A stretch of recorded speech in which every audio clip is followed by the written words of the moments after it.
Welcome to our art book series, where we look at the artists that pushed the boundaries of visual expression. Today, we will look at the life of Mikhail Larionov, a pioneer of the Russian avant-garde. Mikhail Larionov was one of the most daring members of the Russian avant-garde. Painter, theorist, and provocateur, he defied traditions and expanded the possibilities of art in the early 20th century. Let's check into his life.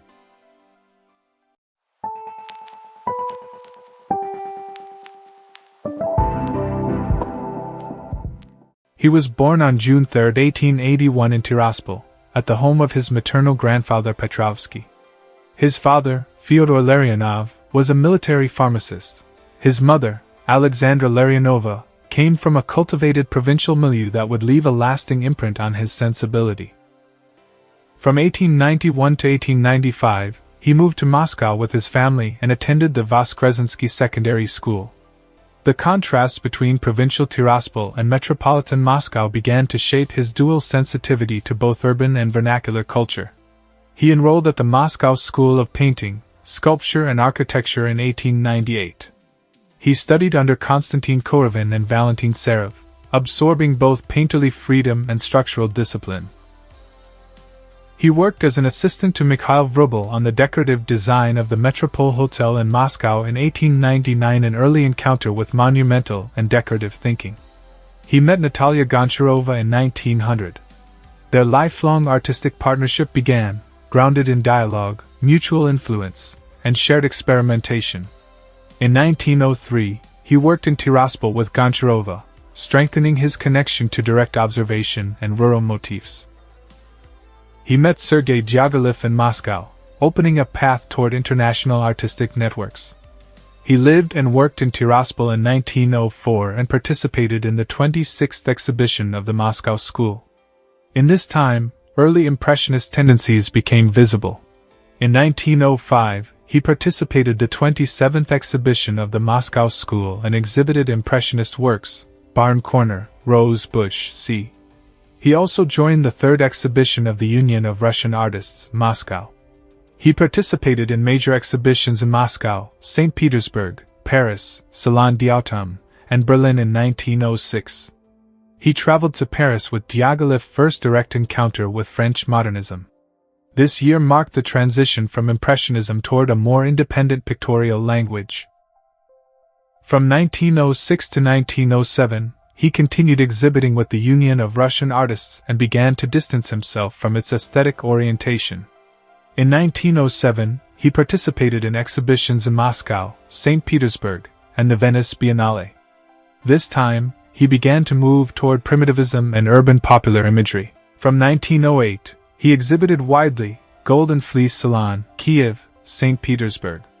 He increased interest in folk forms, decorative simplification, and bold color as well. In 1909, he participated in the second Golden Fleece Salon and sixth exhibition of the Union of Russian Artists.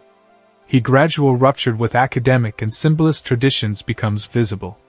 From 1909 to 1910, he participated in the first Izdebsky Salon, Odessa, Kiev, St. Petersburg, Riga, and exhibited early primitivist works, Provincial Dandy, A Walk in a Provincial Town.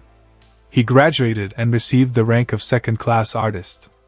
1910 to 1911, he organized the Jack of Diamonds exhibition, a major moment in Russian avant-garde formation. Larionov exhibited the Soldier series and participated in the second Izdebsky Salon. This year, he began to emerge as a leading figure of the Moscow avant-garde. He participated in the Union of Youth exhibition in 1911. On December 8, he had the one-day solo exhibition, Society for Free Aesthetics, Moscow, and developed theoretical and polemical positions opposing Western epigonism. In 1912, he participated in Der Blaue Reiter exhibition, Munich, and organized the Donkey's Tail exhibition Definitive Break with Jack of Diamonds.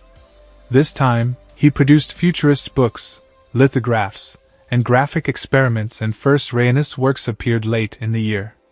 However, military training interrupted his artistic activity. Larionov formulated and publicly presents Rayonism in 1913. He also organized the Target and Icon and Lubbock exhibitions. He participated in major futurist debates and manifestos. He discovered and promoted Nico Piraismani as well. This was the period of the peak of his avant-garde activity in Russia. In 1914, he traveled to Paris with Goncharova and returned to Russia after outbreak of war. This was the end of his Russian avant-garde period. He discharged from military service and returned to Europe with Diaghilev in 1915. From 1916 to 1917, he worked across Europe for ballets Russes and developed stage design as a major field of activity. From 1918 to 1919, he settled permanently in Paris and exhibited with Goncharova. He moved to Rue Jacques Callot in 1919. This was the period that he transited from avant-garde painter to émigré artist and designer. From 1920 to 1924, he illustrated literary works and designed for Prokofiev and Stravinsky. He also participated in exhibitions in Paris, Moscow, New York and was active in Russian émigré circles.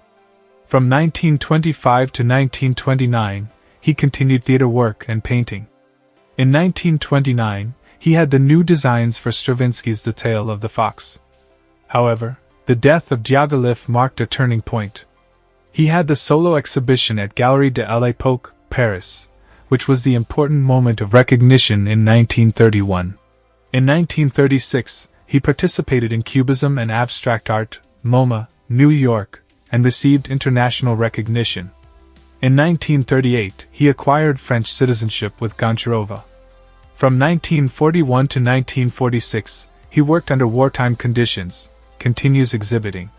From 1948 to 1949, he renewed interest in early abstraction and rayonism. In 1953, Guggenheim Museum acquired glass panel, rayonist technique. In 1955, he married Natalia Goncharova. From 1956 to 1957, his retrospectives in France reinforced his historical importance. From 1960 to 1961, he participated in major retrospectives. He was celebrated as pioneer of abstraction. In 1962, Natalia Goncharova died. In 1963, he had major retrospective, Musée d'Art Moderne de la Ville de Paris. Finally, he passed away in Fontenay-aux-Roses and was buried at Ivry Cemetery in 1964.